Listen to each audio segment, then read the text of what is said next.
And so you can get a lot of information on the internet now for free, but there's a real just tumultuous juggernaut ripping through the media industry right now. And how do you know about a Watergate that never gets reported? And how do you know about a Watergate on environmental policy that never gets reported? And so there's a lot of late nights, and we get a lot of phone calls. We have 400 alumni from our various programs, and we're trying to keep them in the business, but a lot of good journalists are leaving permanently environmental journalism around the country right now. And you know, Jeff and I are up here, you know, dealing with some big issues, and I don't mean to be a real downer, but I think we take the press for granted too, and we like to beat them up, and it's not a pretty industry. It's often compared to sausage making, but it's a tough job, and I think that we are in a pendulum swing that's going to come back, but nobody really knows how it's going to come back, and that has I think serious repercussions for ecological literacy. We live in a nation now that is increasingly urbanized. People are increasingly disconnected, particularly from wild lands. And if you have a population that's increasingly urbanized and an environmental journalism community that is in decline, it doesn't bode well for an ecologically literate public, which means they're electing people who may not make the best decisions for our ecology and particularly our wild lands. And so go out and buy a newspaper tomorrow, just for me. Over here, yeah.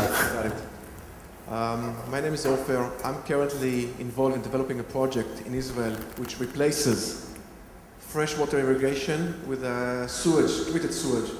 I'm actually getting sewage water to the level of this water. You can drink it, and at a fraction of the cost of fresh water. We are very aware of the problem, which is population growth, climate change, but there are solutions. I would like to talk about the solutions, which are desalination plants, capturing flood water, and recycling water. Yeah, that's referred to as toilet to tap by some people who don't think it's that great of an idea. Yeah, they need a new name for that. Right. So, but it can be done. It can be done safely, and it is being done in some areas. But take San Diego, for example. It's my understanding that they sort of considered the toilet to tap, and that they just decided it wasn't for them, or at least somewhere in that part of California. Other places. The Rocky Mountain, the High Country News did a story about a community in the Southwest last year that is using this technology. And desalination is one way to get fresh water out of the sea. It's very expensive, and it's expensive because it's energy intensive. So in places where energy is abundant, like the Persian Gulf, and fresh water is not abundant, you see a lot of desalination plants.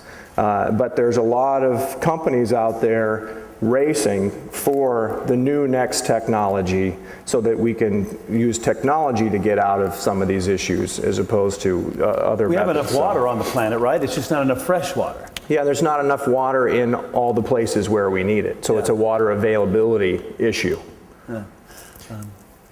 Yeah, I think things like the water treatment, recycling, the desalination, drought-resistant seed varieties, high technology irrigation techniques which have been developed famously in Israel and are being further improved upon are all parts of real solutions. The only thing I would flag about, and I think that they're going to play a critical role without question, and on the energy, some places will be able to use solar power for desalination and the like. I think what Peter said is absolutely correct, though, that desalination is for coastal coastal environments by and large, pumping water over large distances is extremely expensive. And more than that, we face the reality that for the poor parts of the world, which is a lot of the world, they may never be able to keep up with the rising costs of these technologies.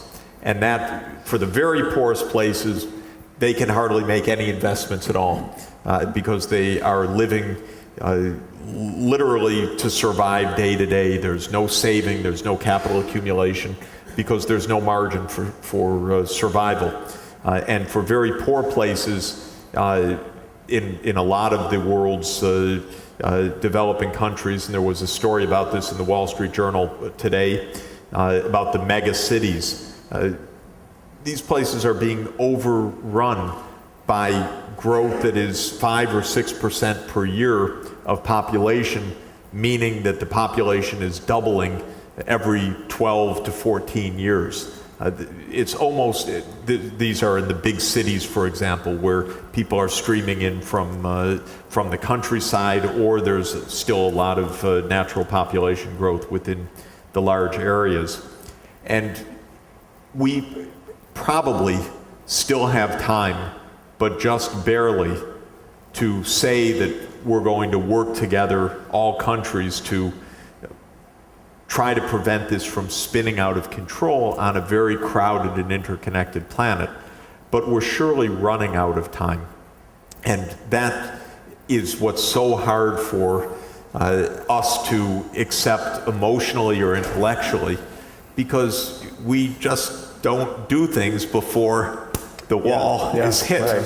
And on these issues, the science tells us that we're getting closer, but the politics most of the time isn't moving us towards solutions. But on the solutions front, I mean, that's a great point to bring that up. Agriculture is going to play a huge role in the overall water situation. The largest consumer of water globally is agriculture. The largest consumer of water by far in North America is agriculture. And the largest consumer of water in the Great Lakes region is agriculture.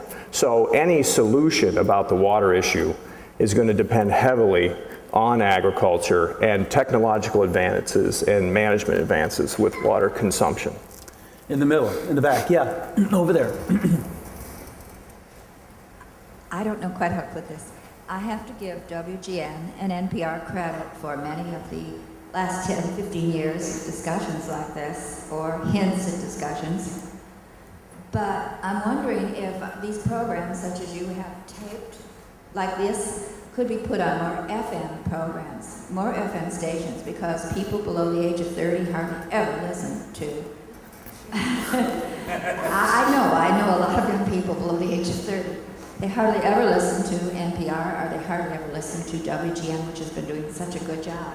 Even you. Don't sugarcoat it. I know what you're talking about. 720 and NPR have been working at it. But there are very few radio stations doing this. You can't expect people on internet to know this, because many people don't. The people we're aiming at don't have the money for computers. They don't have the money for the internet anymore. And they may not have the money for newspapers. But radio, simple radio, not HD, is always there. And people turn on the radios and they listen. I mean, you may catch their attention if you can get more radio stations with even parts of programs like this. I know I've learned a lot, and I never even set out to learn.